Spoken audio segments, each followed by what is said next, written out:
چاہو گر ہو برکت کاروبار میں تو سیکھو جو بتایا شریعت نے ہم کو، احکام تجارت، احکام تجارت۔ الحمدللہ رب العالمین والصلاة والسلام علی سید المرسلین، اما بعد فاعوذ باللہ من الشیطان الرجیم، بسم اللہ الرحمن الرحیم۔ الصلاة والسلام علیک یا رسول اللہ، الصلاة والسلام علیک یا حبیب اللہ، الصلاة والسلام علیک یا نبی اللہ، وعلی آلک وصحابک یا نور اللہ۔ مدنی چینل کے ناظرین، سلسلہ احکام تجارت کے ساتھ حاضر ہیں۔ درود پاک کی فضیلت شامل کرتے ہیں اور پھر آپ کے سوالات کی طرف، کالز کی طرف بڑھتے ہیں۔ نبی رحمت شفیع امت صلی اللہ تعالی علیہ وسلم کا فرمان ذی شان ہے، جو شخص روزانہ مجھ پر 100 مرتبہ درود پاک پڑھے گا، اللہ تعالی اس کی 100 حاجتیں، 100 ضرورتیں پوری فرمائے گا، 70 آخرت کی اور 30 اس دنیا کی۔ صلو علی الحبیب صلی اللہ تعالی علی محمد صلی اللہ تعالی علیہ وسلم۔ بڑھتے ہیں آپ کے سوالات کی طرف اور پہلا سوال شامل سلسلہ کرتے ہیں۔ جی علی رضا سیالکوٹ سے عرض کر رہا ہوں، مسئلہ یہ پوچھنا چاہتا ہوں کہ ایک شخص سینٹری کا کاروبار کرتا ہے اور اس کے پاس پلمبر لوگ گاہک وغیرہ لے کر آتے ہیں، اس میں جو گاہک کسٹمر لے کر آ رہے ہیں تو اب یہ پلمبر کہتے ہیں کہ مجھے بھی اس میں سے کچھ حصہ دیا جائے، تو دکاندار کہتا ہے کہ نہیں بھائی، میں آپ کو اس میں کچھ نہیں دوں گا، البتہ اپنی مرضی سے جتنا چاہوں میں آپ کو دے دوں گا۔ تو جو گاہک ہے اس کے ساتھ میں صحیح سودے بازی کروں گا، اپنی مرضی سے آپ کو جتنا چاہوں دے دوں، تو یہ صورت جائز ہے یا ناجائز؟ اس حوالے سے کچھ ارشاد فرمائیے گا۔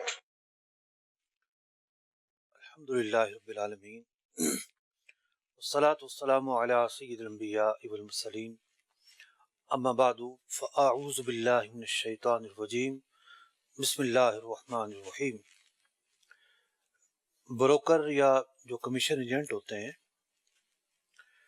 تو ان کو بھی ایک معاہدہ کرنے کی ضرورت پیش آتی ہے جس کے لیے وہ کام کریں گے۔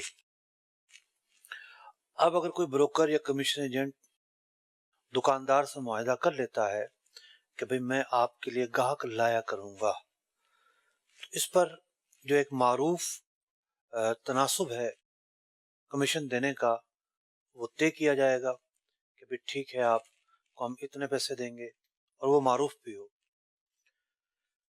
اور اس کے بعد دوسری شرط یہ ہوگی کہ بعض اوقات اس طرح کے پلمبر یا کارپینٹر یہ لوگ آلریڈی دیہڑی پر آ رہے ہوتے ہیں، جس کے پاس کام کرتے ہیں اس کو کہتے ہیں ٹھیک ہے ہم آپ کو مال دلوا دیتے ہیں لیکن ہم اس دن کی دیہڑی لیں گے۔ تو اگر تو اس نے پہلے سے ایک معاہدہ کیا ہوا اپنے مالک کے ساتھ اور وہ دیہڑی لے کر یہاں کام کرنے آیا ہے تو ظاہر بات ہے اس نے دکاندار کے لیے تو کام نہیں کیا، وہ اجیر خاص ہو گیا اس وقت کے اندر، تو اب تو وہ کمیشن کا مطالبہ سامنے والے سے نہیں کر سکتا۔ اگر وہ فری لانسر ہے، مالک کہتا ہے بھائی میرے ساتھ چل پڑو، کہتا ہے ٹھیک ہے میں آپ کے ساتھ چل پڑتا ہوں، یا مالک کو وہ لے کر آتا ہے، کسی گاہک کو لے کر آتا ہے دکاندار کے پاس اور اس نے پہلے سے معاہدہ کیا ہوا ہے، تو اس معاہدے کے مطابق جو بھی معروف کمیشن ہے وہ اسے دیا جا سکتا ہے۔ یہ نہیں ہو سکتا کہ دکاندار نے کہا کہ ٹھیک ہے جو مرضی آئے گی وہ دے دوں گا، تو یہ ابہام ہوگا۔ جب کمیشن باضابطہ ایک کام ہے، کمیشن پر کام کرنا، تو اس کی اجرت بھی جو ہے وہ متعین ہونا ضروری ہے۔ کئی صورتیں مسئلے کی، بہت ساری صورتیں ہیں، یہ میں نے ایک دو صورتیں سمجھانے کی کوشش کی ہیں، ورنہ تو بہت ساری صورتیں ہیں۔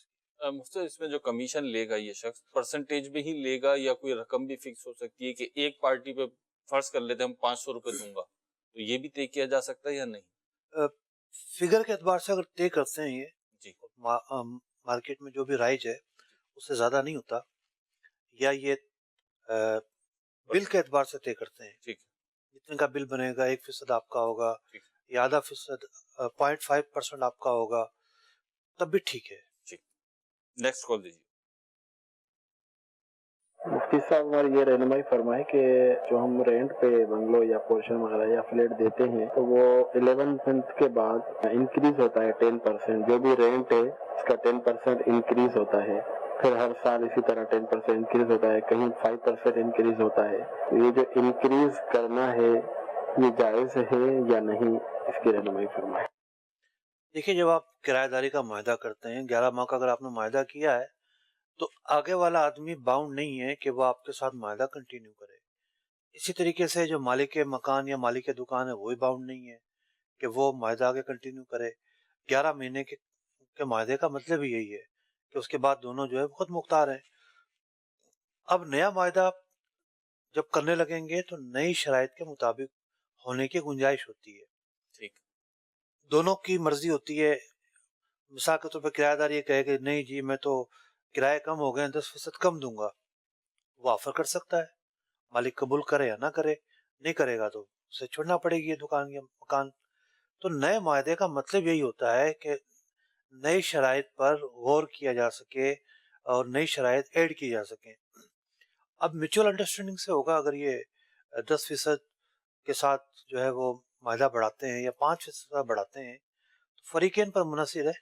فریقین اگر راضی ہوتے تو ٹھیک ہے, راضی نہیں ہوتے تو معاہدہ کنٹینیو نہیں ہو سکے گا.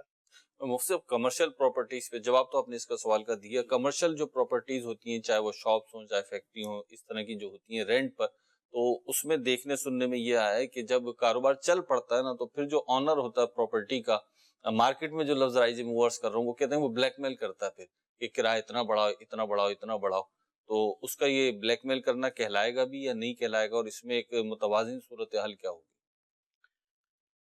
دیکھیے, معاملہ یہ ہے کہ ایریا وائز ڈفرنٹ صورتحال ہوتی ہے. ٹھیک, بعض ایریاز ایسے ہوتے ہیں کہ گاہک کھڑے ہوتے ہیں. ٹھیک, جب معاہدہ 1 سال کا ہے جی. تو وہ چاہے تو کسی اور کو دے سکتا ہے. ٹھیک, معاہدے کا مطلب یہی ہے. صحیح, گاہک کھڑے ہوئے ہیں, زیادہ کرایہ دینے والے کھڑے ہوئے ہیں, تو ایسے میں بیچ کا راستہ یہی ہوتا ہے کہ کچھ جو پرانا کرایہ دار ہے اس کے ساتھ کچھ کرایہ بڑھا دیا جائے. ٹھیک, اور کرایہ بڑھا کر جو ہے وہ معاہدہ کنٹینیو کیا جائے. بعض جگہ ایسی ہوں گی جہاں پر کرایہ دار نہیں کھڑے ہوں گے, جی, مارکیٹ اتنی چل نہیں رہی ہوگی, ٹھیک ہے, کرایہ ڈاؤن ہو رہے ہوں گے, تو وہاں ایسی صورتحال نہیں ہوگی. تو جب ایک معاہدہ دو طرفہ میوچل انڈرسٹینڈنگ پر ڈیپینڈ کرتا ہے تو جب معاہدے کی مدت ختم ہو رہی ہے ٹھیک ہے, تو دونوں کو سوچنے کا, غور و فکر کرنے کا اختیار ہے. ٹھیک ہے, اب وہ رینیو کریں گے اپنی نئی شرائط. ٹھیک, پھر یہ تو ہم پاکستان کے تناظر میں بات کر رہے ہیں, ورنہ بیرون ممالک میں تو بڑے سخت قوانین ہوتے ہیں اس کے حوالے سے. یعنی جو مالکان ہیں وہ بھی باؤنڈ ہوتے ہیں کہ آپ اتنے فیصد سے زیادہ جو ہے وہ نہیں بڑھا سکتے. ٹھیک ہے, اچھا, پھر جو کرایہ دار ہیں اس کے بھی بڑے رائٹس ہو جاتے ہیں بعض اوقات کہ جناب آپ اس کو نکالیں گے تو کیوں نکالیں گے, وجہ ہونی چاہیے. ٹھیک ہے, تو زیادہ بہتر یہی ہے کہ مل بیٹھ کر معاہدہ جو ہے وہ اختیار کیا جائے. بعض اوقات ایسا بھی ہوتا ہے کہ ایک بندہ جو ہے وہ حسد کا شکار ہو جاتا ہے, اس کی دکان چل رہی ہوتی ہے, رن کر رہی ہوتی ہے, وہ کرایہ دار ہوتا ہے. اب دوسرا پہنچتا ہے مالک کے پاس اور وہ چاہتا ہے کہ یہ جائے یہاں سے, اس کی جگہ میں آ کر بیٹھوں. ٹھیک, اب بعض اوقات زوال نعمت کی بھی نیت ہو جاتی ہے, تو اس طرح کی نیتیں بہرحال نہیں ہونی چاہیے. ایک کاروباری مقابلہ اور چیز ہوتا ہے, اور حسد اور زوال نعمت کی نیت کرنا یہ اور چیزیں ہوتی ہیں. اللہ تعالیٰ ہم سب کو محفوظ فرمائے. آمین. نیکسٹ کال دیجیے. میرا نام حسنین رضا طارق, میں زمزم نگر حیدرآباد سے بات کر رہا ہوں. میرا سوال یہ ہے کہ اگر کسی شخص کو صدقے کی رقم دی کہ فلاں شخص یا ادارے کو دے دینا, لیکن اس نے وقتی طور پر خود استعمال کر لی, اس کا کیا حکم ہوگا؟ برائے کرم جواب ارشاد فرما دیجیے. دیکھیے, خود استعمال کرنے سے وہ شخص غاصب ہو گیا, اس نے ایک طرح سے ڈاکہ مارا ہے, اور وہ رقم فنا ہو گئی, ضائع ہو گئی. اب اس پر لازم ہے کہ جس نے یہ رقم دی تھی مالک کو وہ رقم واپس کرے. مالک کو وہ رقم واپس کرنا, اسے بتانا, یہ اس پر شرعاً واجب ہوگا. مفتی مالک تو اسے دے چکا تھا, تو اگر یہ آگے دے دے وہ رقم تو اب ختم ہو گئی نا. اچھا, جو مالک نے دی تھی وہ تو خرچ کر ڈالی. خرچ کر ڈالی, اور اس رقم کے بدلے مالک کو تاوان دینا ضروری ہے. ٹھیک ہے, اس رقم جتنی وہ رقم تھی وہ رقم دینا ضروری ہے. ٹھیک ہے, تو ایسا نہیں ہے کہ جی مالک مائنس ہو گیا, اس کے تو حق پر ڈاکہ پڑا ہے.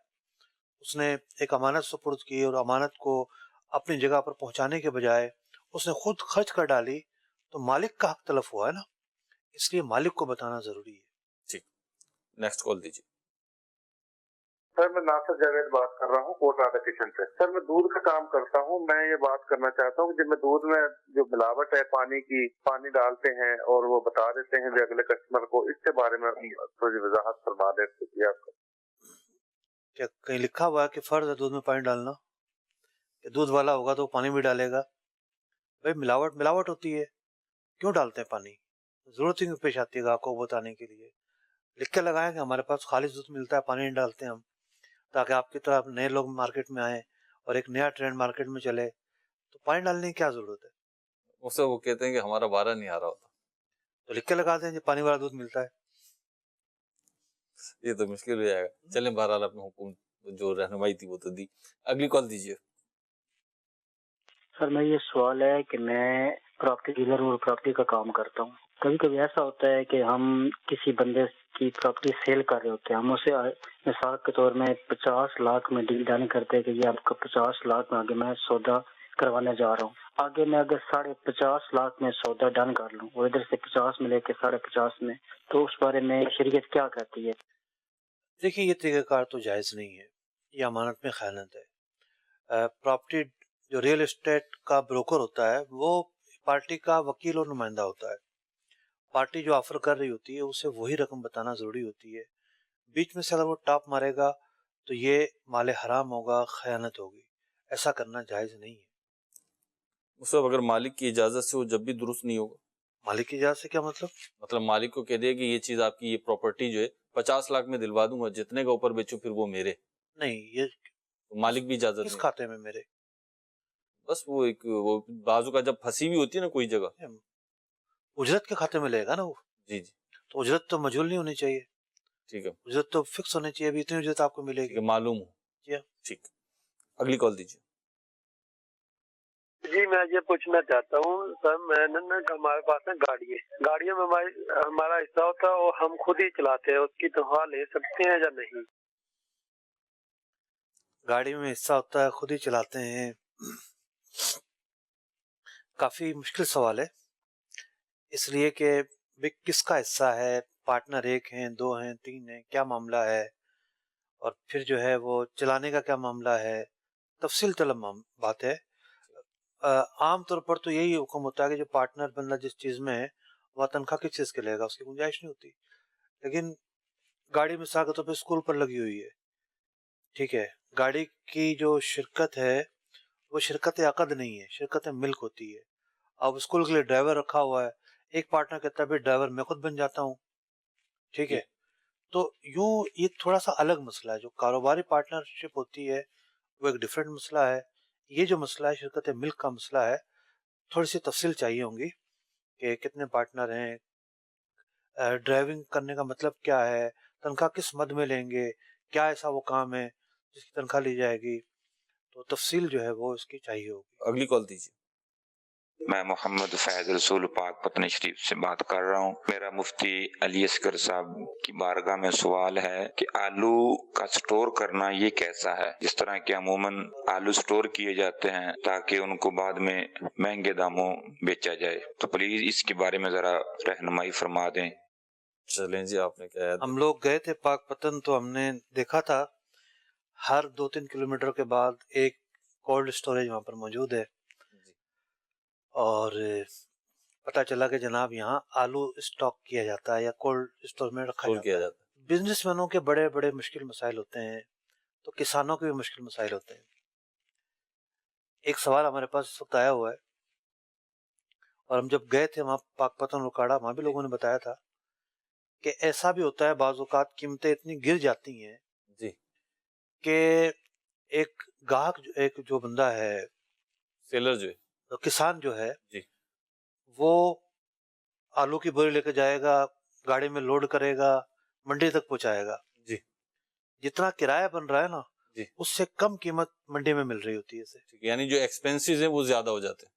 وہ جو ایکسپینس زمین پر ہوئے ہیں وہ نہیں, جی, صرف زمین سے اٹھا کر منڈی تک پہنچانے کے. ٹھیک ہے, اگر مثال کے طور پر 10,000 روپے خرچہ آتا ہے تو یہ آلو بکیں گے 5,000 روپے میں.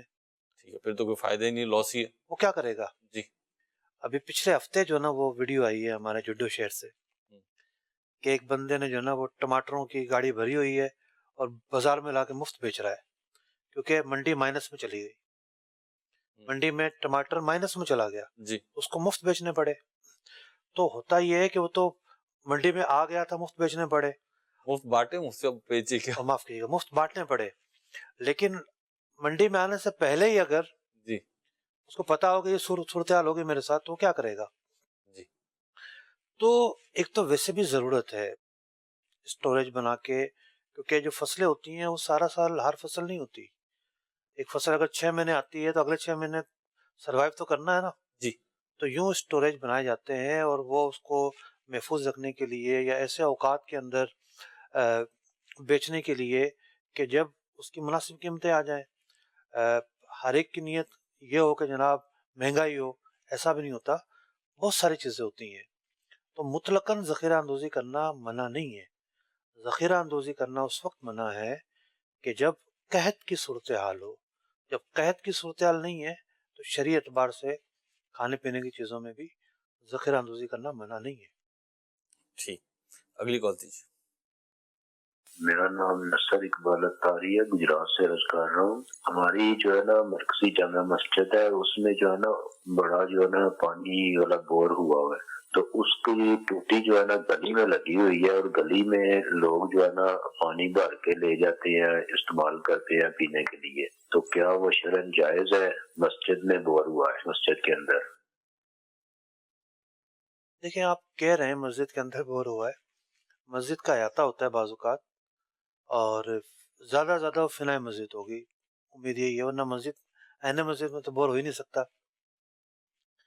اور بعض اوقات یہ بھی ہوتا ہے کہ وہ اتنا بڑا احاطہ ہوتا ہے کہ وہ فنائے مسجد بھی نہیں ہوتی، مطلب بور 4 دیواری کے اندر کم ہی کرواتے ہیں لوگ، یعنی اسے عوام میں تو 4 دیواری جو ہے اسی کو مسجد ہی کہتے ہیں۔ میں عرض کر رہا ہوں جی بور جو ہے 4 دیواری میں بھی کم کرواتے ہیں، ٹھیک ہے، باہر کراتے ہیں، باہر کرواتے ہیں جی بور، تو وہ باہر جو جگہ ہوتی ہے وہ تو مسجد کی پراپرٹی بھی شاید نہ ہو، پہلے تو اس پر غور کر لیا جائے کہ بور کہاں ہے۔ دوسری بات یہ ہے کہ بور جب چلتا ہے تو اس کے لیے بجلی یوز ہوتی ہے، موٹر چلتی ہے، اور موٹر سے جو ہے وہ پانی باہر آتا ہے، اور مسجد کی جو موٹر ہے یا مسجد کی جو بجلی ہے وہ رفاع عامہ کے کام کے لیے نہیں ہوتی، جو ضروریات مسجد، مسالے مسجد، وہ اس کے لیے ہوتی ہے، جو چندہ دیا جاتا ہے مسجد کو وہ اس لیے دیا جاتا ہے کہ ضروریات مسجد اور مسالے مسجد کے لیے استعمال کیا جائے، اور اگر اس طرح پورے محلے والے سے فائدہ اٹھائیں یہ درست بات نہیں ہے، لہٰذا یوں محلے والے جو ہے اس بور سے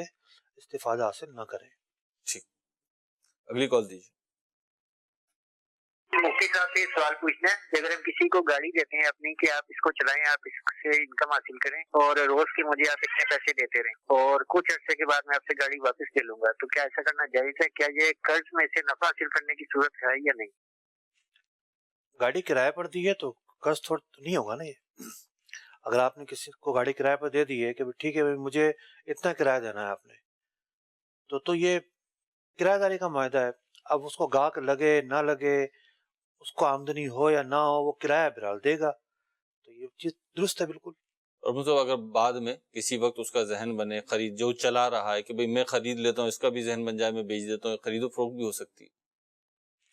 گاڑی کوئی اچھوت چیز تو نہیں ہے کہ اس کی خرید و فروخت نہ ہو سکے، وہ اس طریقے سے دنیا کی ہر چیز کی خرید و فروخت ہو سکتی ہے، ہر چیز سے مراد یہ ہے کہ جو قابل خرید و فروخت ہیں تو گاڑی کی بھی ہو سکتی ہے۔ ٹھیک، اگلی کال دیجیے۔ جی میرا سوال یہ ہے کہ یہ لوڈ والی کمپنی ہوتی ہیں، وہ ان کا اگر ہم 1000 روپے کا لوڈ سیل کرتے ہیں تو اس پر ہمیں کمیشن ملتا ہے، پروفٹ ملتی ہے 25 روپے، آیا یہ 25 روپے لینا ہمارے لیے جائز ہے یا نہیں؟ دوسرا یہ کہ اگر اپنے اکاؤنٹ سے بعض لوگ کمپنی کی طرف سے کمیشن ملتی ہے لیکن ایکسٹرا اوپر 10 سے 20 روپے وہ لے لیتے ہیں، کیا ان کا اس طرح 10 سے 20 روپے لینا جائز ہے؟ اگر کمپنی کی طرف سے نہ ملے، بندہ اپنے اکاؤنٹ سے یا کسی اور کمپنی کے اکاؤنٹ سے کسی کو رقم ٹرانسفر کر دے یا کسی کی رقم دے دے اور اس پر کمیشن لے لے 1000 پر 10 یا 20 جو طے ہو جائے وہ، تو کیا ایسا کرنا بھی ہمارے لیے جائز ہے؟ یہ 3 قسم کی صورتحال ہیں، ذرا وضاحت کرا دیں۔ 3 سوال جو ہیں 3 مختلف دنیا میں لے جاتے ہیں، ٹھیک ہے۔ پہلا سوال لوڈ پر تھا، لوڈ میں تو یہ ہوتا ہے کہ کمپنی کے آپ نمائندے ہوتے ہیں، کمپنی کے نمائندہ ہونے کا مطلب یہ ہوتا ہے کہ